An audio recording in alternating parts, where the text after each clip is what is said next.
झालं का बरोबर?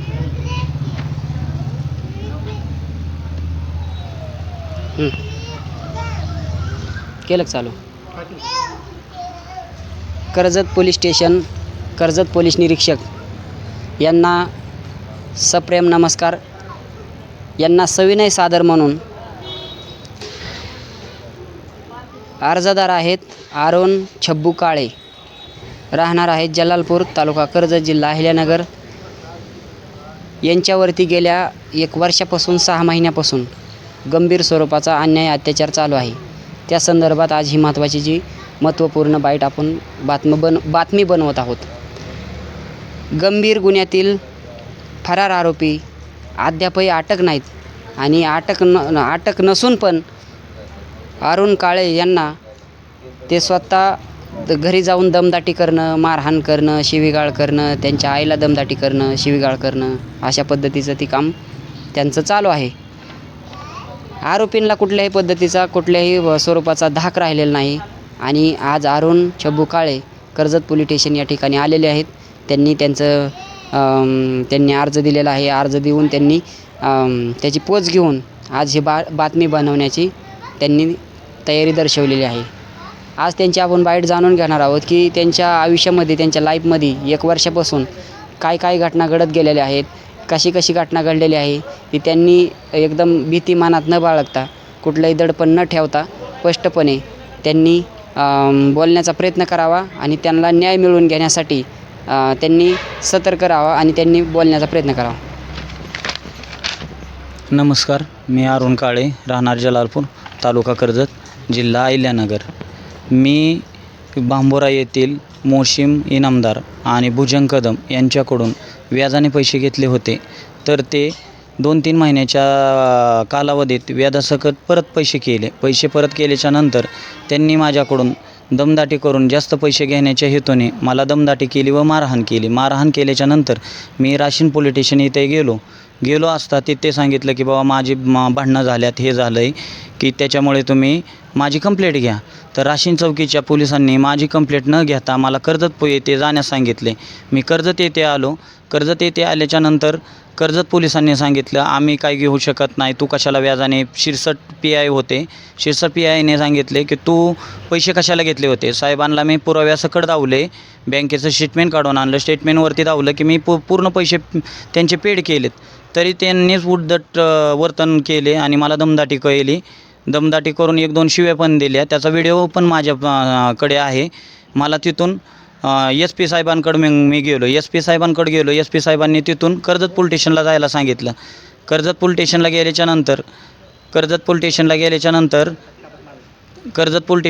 नंतर PI यांनी परत मला राशीन चौकीला जाण्यास सांगितले. मी परत राशीन चौकीला गेलो. राशीन चौकीला गेल्याच्या नंतर राशीन येथील पोलिसांनी परत सांगितले की तुम्हाला कर्जत येथेच जावं लागेल आणि तिथंच गुन्हा तुमचा दाखल होईल. मी कर्जत चौकीला गेलो आणि मग नंतरून मी SP साहेबांना भेटलो आहे. म्हणल्याच्या नंतर 14/5/2026 रोजी सावकारकीचा गुन्हा दाखल करून घेतला. सावकारकीचा गुन्हा दाखल करून घेतल्याच्या पुढे म्हणले बघू काय आहे ते, आम्ही त्यांना समोरच्यांना बोलवतो आणि तुझं हे करतो, तपास करतो, आमचा तपास चालू आहे. तर साहेब जसं चौकीला गुन्हा दाखल केला तसं त्यांनी माझ्या अन्याय अत्याचार चालू केला की दमदाटी करणं, धमक्या देणं, रस्त्यात अडवणं, माझ्या घरी जाणं, परत त्यांचे व्याज वसुली करायचे हस्तक आहेत ते हस्तक घरी पाठवणं. आजपर्यंत एकही दिवस असा उगवला नाही की माझ्या घरी कोण आलं नाही. माझ्या घरी सकाळी 7 वाजल्यापासून माणसं आहेत ते संध्याकाळी 10 वाजेपर्यंत, 11:15पर्यंत मला फोन येतात. माझी कॉल डिटेल तपासा आणि राशीन चौकीला जर 112ला कॉल केला तरच मला म्हणजे येतात आणि आल्याच्या नंतर समोरच्याला काहीच म्हणत नाहीत.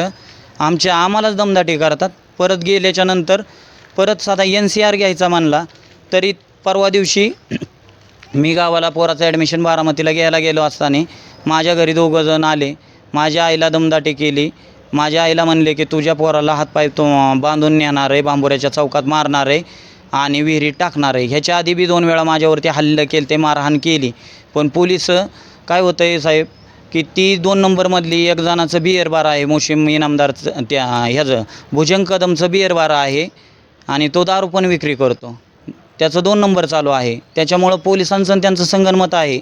माझ्या पण घरात पोलीस अधिकारी आहेत. पण विषय कसा आहे माहिती आहे का, पोलिसांवर आरोप करायचं कारण काय आहे की मी एवढा सुशिक्षित आणि शिकलेलो आहे, तरी माझ्यावर जर एवढा अन्याय अत्याचार करत जर असेल तर पुढारी काय करतात, छोटे पुढारी गावातील डायरेक्ट चौकीला फोन करतात, आरोपीच्या बाजूने चौकीला येतात आणि आम्हाला दमदाटी करतात आणि त्यांच्याकडून काहीतरी चिरीमिरी घेतात आणि त्याच्यावर त्यांचं हे करतात. जर तुम्हाला जर आमच्याकडून जर पैसे पाहिजे नसलं तर आमच्याकडून पण मागा. आम्ही काय करतो, कर्जतमध्ये स्टँडवरती ह्याच्यावरती भीक मागतो आणि तुम्हाला पैसे देतो. कारण काय आहे माहिती आहे का, आमच्याकडं तर असं सावकारांनी काही ठेवलंच नाही. मी माझं पूर्ण डागेनं सर्व गहाण आहे, आईचं बायकोचं सगळं गहाण आहे. पोलीस स्टेशनला बी पैसे दिल्याशिवाय काहीच होत नाही. मी ही आरोप डायरेक्ट करतो. कारण साधी NCR घ्यायचा म्हणलं तर PI साहेबांना विचारावं लागतं आहे. PI साहेबांनी परवा दिवशी ज्यावेळेस ठाणे अंमलदारला खवळले तेव्हा माझा NCR 25 तारखेला NCR ही केला, नोंदवून ऑनलाईन केला. पोलिस 2-2 दिवस NCRसुद्धा साधी NC घेतलेली 2-2 दिवस ही सुद्धा करीत नाहीत, ऑनलाईनसुद्धा करीत नाहीत. आणि रोहितदादा व राम शिंदे यांना माझं एवढंच हात जोडून नम्र विनंती की बाबा तुम्ही ही तुमच्या खालचे जी छोटी पुढारी आहेत ना त्यांना सांगा, नाही तर माझं एक कुटुंब उद्ध्वस्त होण्याच्या मार्गावरती आहे आणि तुमचा कसलाच प्रशासनावरती पोलिसांवरती कसलाच धाक नाही आहे. माझ्यावर जर माझा गुन्हा असेल तर मला आत टाकलं तरी मी काही ही करणार नाही. पण माझं जिथं कुटुंबच, माझे आईवडील, माझे बायका पोरं, आता शाळा चालू झाली आहे. शाळा चालू झाल्यामुळं माझ्या पोरांना शाळेत जावं लागेल. भीतीने पाठवायचं का नाही ही राम शिंदे आणि रोहितदादा यांनी सांगायचं. आणि माझ्या घरी येऊन रोज मला फोन चालूत, फोनची माझी कॉल हिस्ट्री चेक करा. आईला पण दमदाटी केली. मी बाहेर गेलो की माझं लोकेशन चेक करतात आणि आरोपी म्हणतात की आम्हाला पोलीस स्टेशनवरनंच तुझं लोकेशन समजतं आहे. मी कर्जतला आलो, हिथं अर्ज दिला की त्या आरोपींना समजतं मी कर्जतला गेलो. मी नगरला गेलो की त्या पोलिसांना त्या आरोपींना समजतं आहे की मी ह्याला आलो. आणि गाव पुढाऱ्यांनी इतका उच्चांत माजवला आहे की त्यांच्यामुळंच मी जर मला काय झालं किंवा माझ्या कुटुंबातल्या एखाद्या व्यक्तीला जर काही झालं तर मी पुढच्या लाईव्हमध्ये पुढाऱ्यांची आणि त्यांची डायरेक्ट नावं घेणारच. आणि जरी मी पुढाऱ्यांचं हे करून जर पुढाऱ्यांचं सांगायसाठी रोहितदादांच्या PNना व राम शिंदेंच्या PNना जर फोन केलं तर ते फक्त सांगू निरोप देतो असं 2 महिने चाललं आहे. मी माझी परिस्थिती सांगितली, माझ्याकडे त्याचं रेकॉर्डिंग आहे PNचं की माझ्यावर अन्याय अत्याचार चालू आहे, मला सावकार ताप देतात, माझं बँकेचं स्टेटमेंट आहे, पैसे दिलेलं आहे, घेतलेलं आहे, मी त्यांना हे करा. पण ते काहीच करत नाहीत. दादांपर्यंत आणि राम शिंदे साहेबांसमोरपर्यंत ते काही जाऊन देत नाहीत.